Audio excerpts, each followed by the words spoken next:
السلام عليكم ورحمة الله وبركاته. أصحابي كسر هذا المقال كله عصب ما أنت مقال كانوا حكوا سنة هاي وجد عندها كل من دكتور عندها كوسا قري صون كميو برناية على جال دكتور عندها إنه كلها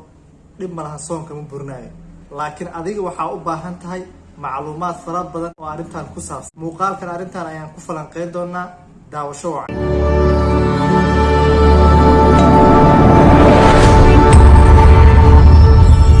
markale waa aniga istiraxiya ugu barateen muuqaalada ku saabsan indhaha iyo aragga goojada indhaha lagu dhibciinay soonka burisay inka culimo fara badan way ka wada hadleen waa laga fatayooday inta badan culimadu waxay isku wada raaceen in goojada indhaha hadii uunan qofka uunan ka dareemeynin dhuunta uunan ka dareemin inay soonka ay burneen taas waa inta badan culimada ugu badan intay isku raaceen marka dhakhtar indhaha u tagtid laba nooc oo gooja la isticmaalaa midda koowaad waxay tahay goojooyin loo isticmaalayo xilliga baaritaanka iyo goojooyin loo isticmaalayo daawo ahaan labadaba iyadoo la isku geeyay caadi ahaan waxaa ognahay in indhaha iyo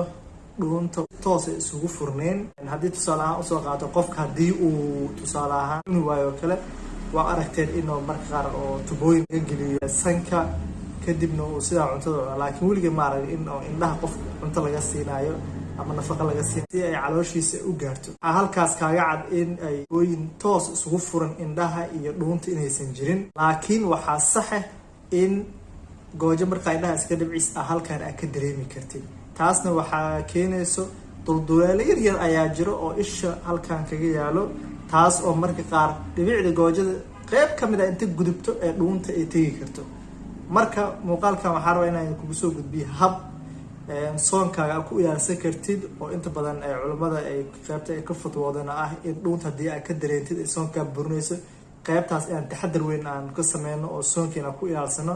habkaasna waxay tahay goojada indhaha markii lagu dhibciyo waxaa samaysaa halkaan 1 daqiiqo ilaa 2 daqiiqo sidaan u qabo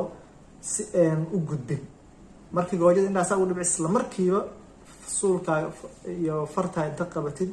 halkaan sankii isha meesha iska galaan dhab dheh ilaa 2 daqiiqo sug si ay mataqaanaa ay u gudbin dulduleelaha yar jaanis aan loogu siin ee u gudbaan dhibic yar ee dhuunta u gaarin dhanka kale haddii daawooyin goojooyin indhaha isticmaashid weliba haddii xaalado khatar indhaha u isticmaashida barasharka indhaha oo kale gulukoomaha oo kale waxaaba qasab kuga si oo caafimaadka indhahaaga aad u badbaadisid inaad sida dhakhtarka indhaha uu kuu sheega aad ugu dhibcisid oo aad waa soomanaha awgeeda aan waqtigaadan ugu tagin sidoo kale waqtigii lagu sheegay oo haddii tusaale ahaan lagu dhaho maalintii oo kale 4 jeer ama 3 jeer ku dhibci